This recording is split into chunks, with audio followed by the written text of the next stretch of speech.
Natacha Polony revendique son jambon, revendique son cochon, revendique son gros lardon. Pas touche à celui-là. L'extrême droite n'aura pas notre gros lardon. Elle a fait un édito qui est digne des pires concours d'éloquence foireux qu'on peut trouver, même pas sur internet, qui sont pas forcément filmés, mais où c'est la chaîne parce qu'on voit que quelqu'un se force à parler d'un sujet où il n'est pas inspiré, et sur des tons qui sont ni drôles ni intellectuels. Enfin, vous allez voir, c'est une purge, mais ça va bien nous faire marrer. Alors là, c'est sur Twitter. Ces dernières années, le cochon est devenu un signe de reconnaissance de l'extrême droite. Parmi les membres de l'expédition punitive à Romans-sur-Isère, le chef du groupuscule Division Martel, surnommé Gros Lardon. Et là, elle nous raconte pourquoi on doit revendiquer le cochon. Ça s'appelle « N'abandonnons pas le cochon à l'extrême droite ». Gros Lardon. Oui, ça a l'air d'un gag, mais le chef du groupuscule néo-nazi qui a voulu organiser une ratonnade à Romans-sur-Isère le week-end dernier se fait donc appeler Gros Lardon. Sauf que c'est pas du tout une blague, et qu'en fait c'est assez intéressant, cette obsession nouvelle, qui date d'il y a... Polony, elle s'adresse à ce Fabien Roussel en fait. Il y a déjà quelques années, 1 ou 2 décennies, du côté de l'extrême droite pour le cochon, pour le jambon. Alors, on aura bien compris, le principe de base, c'est que les nouveaux ennemis de l'extrême droite, ce sont plus tant les juifs que... Je crois qu'en plus les juifs, ils mangent pas non plus de porc, si j'ai bien compris. Les musulmans. On est passé d'ailleurs, et c'est significatif, de la haine raciste de l'arabe à la haine du musulman en général, sachant que toute personne d'origine maghrébine est supposée musulmane. Oui, le concept... Mais de toute façon, ouais, du coup, ça permet... d'athéisme. Le cochon d'à la fois lutter contre les juifs et contre les musulmans pour eux. Donc c'est pas mal quand même, ça leur fait un truc qui est central. Ça réunit la branche d'extrême droite antisémite et la branche d'extrême droite plutôt islamophobe. D'apostasie. Finalement, l'extrême droite a le même rapport à ça que les islamistes, c'est-à-dire que l'apostasie, c'est impensable. Bref, donc, on trouve de plus en plus à l'extrême droite cette passion pour le cochon. Ce sont par exemple les têtes de cochon déposées devant des mosquées, Mais c'est nul, mais on croirait une vidéo d'un gars qui se lance sur YouTube, qui fait un truc un peu cringe, je sais pas trop si c'est bien, qui poste la vidéo, quoi. Je me revois dans mes débuts, quoi. J'aurais jamais posté un truc comme ça, parce que je suis pas d'élu à ce point.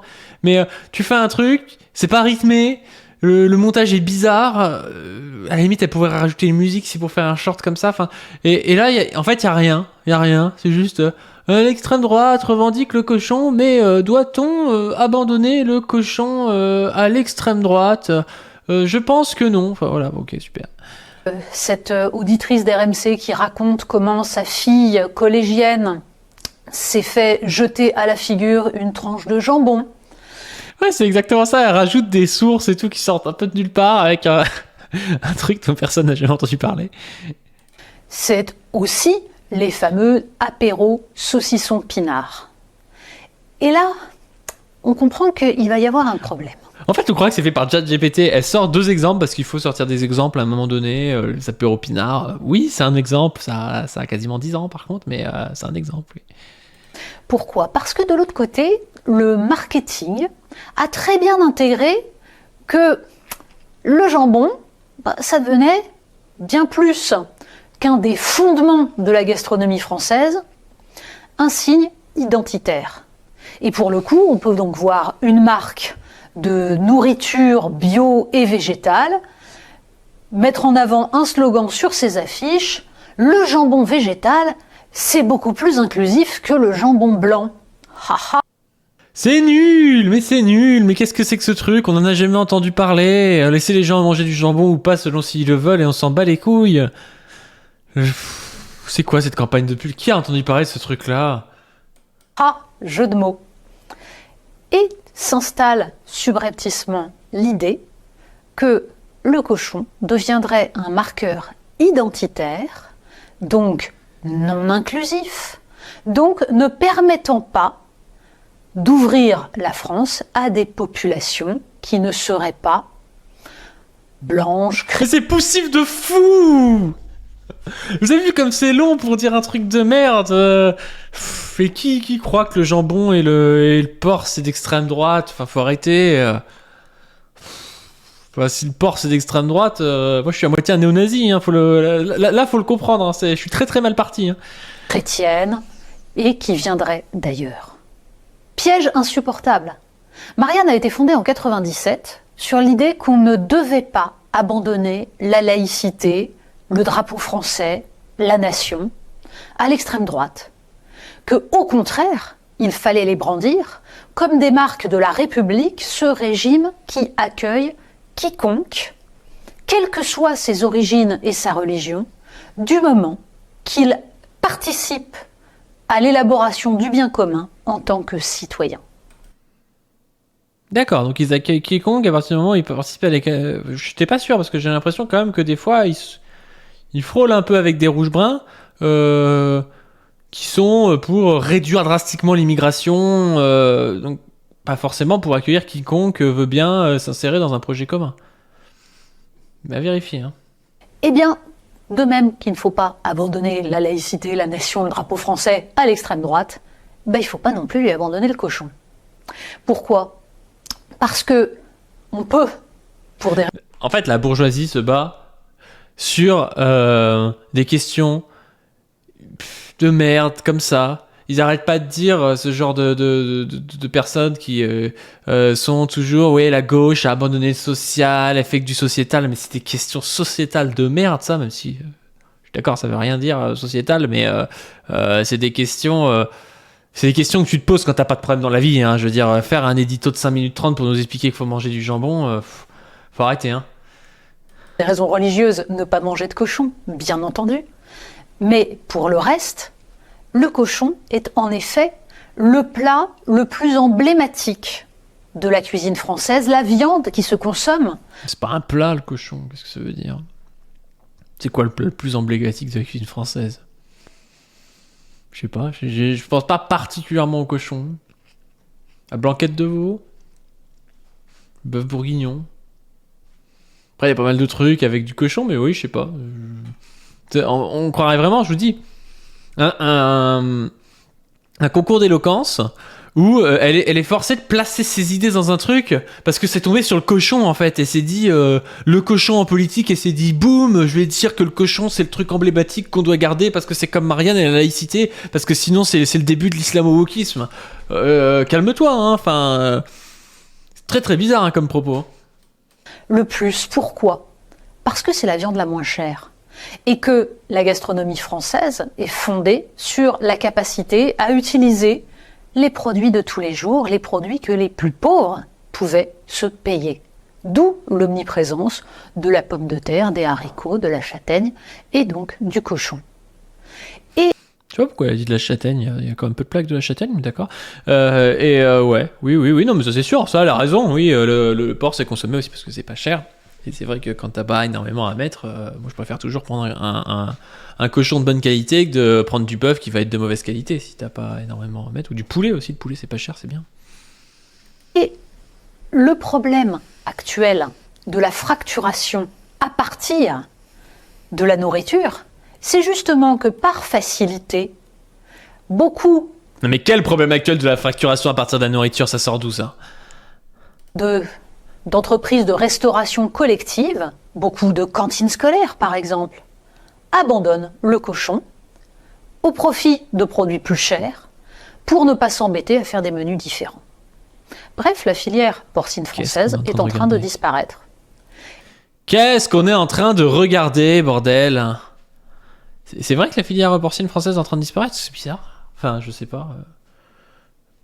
Ouais, on est plus qu'avant, donc même si je suis d'accord entre les végétariens, les musulmans, les juifs, il y a des gens même qui aiment pas trop le cochon, bah il y a peut-être moins de cochon qui est consommé qu'avant, mais enfin ça dépend des habitudes de chacun. Après moi c'est peut-être aussi que c'est vrai qu'à la campagne on consomme peut-être plus de cochons que d'autres, mais bon d'accord.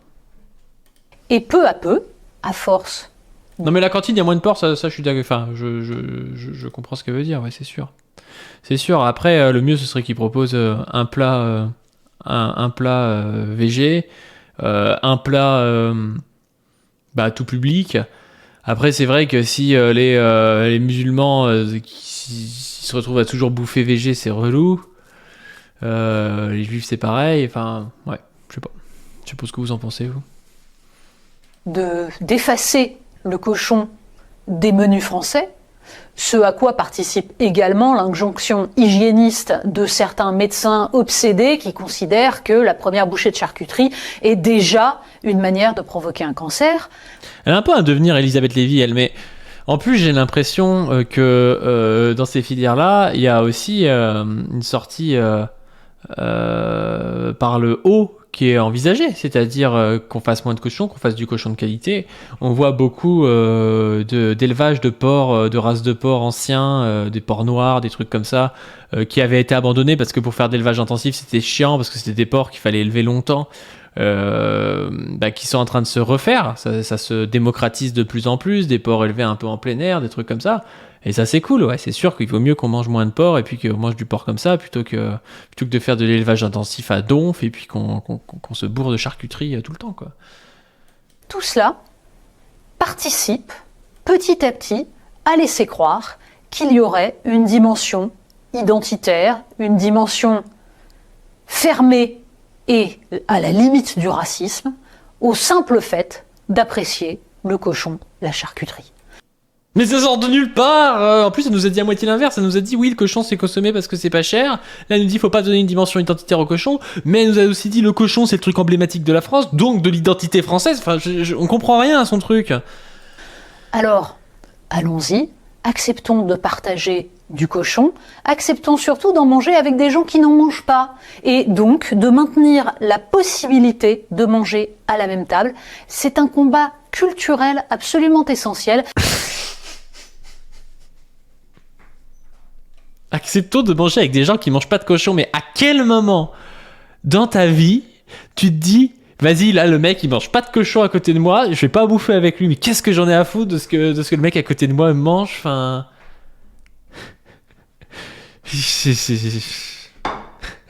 double ration de frites, c'est un peu ça, non mais ça sort de nulle part le truc, hein. Et nous n'allons pas l'abandonner à gros lardons. Après, on comprend pas pourquoi les gens se barrent à l'extrême droite, mais si c'est ça, la gauche laïque républicaine, je sais pas quoi, ça donne pas envie, hein. Moi, je préfère avoir des gens qui sont moins sûrs de leur idée, qui disent ouais, le cochon, c'est d'extrême droite, on l'assume, que quelqu'un qui tourne pendant 5 minutes 30 pour dire oui, le cochon, c'est l'identité française, faut pas l'abandonner, mais en même temps, on nous empêche de manger du cochon aujourd'hui. C'est bon, calme-toi. Calme-toi. Bon, comme d'habitude, vous connaissez la chanson sur la cagnotte en haut. Vous avez vu que l'image s'est améliorée. Bon, j'ai pas encore géré de ouf la caméra. C'est la première fois qu'on fait un live avec la nouvelle caméra, d'ailleurs, qui est la première caméra, parce que moi je tournais sur webcam, avec un bon objectif aussi.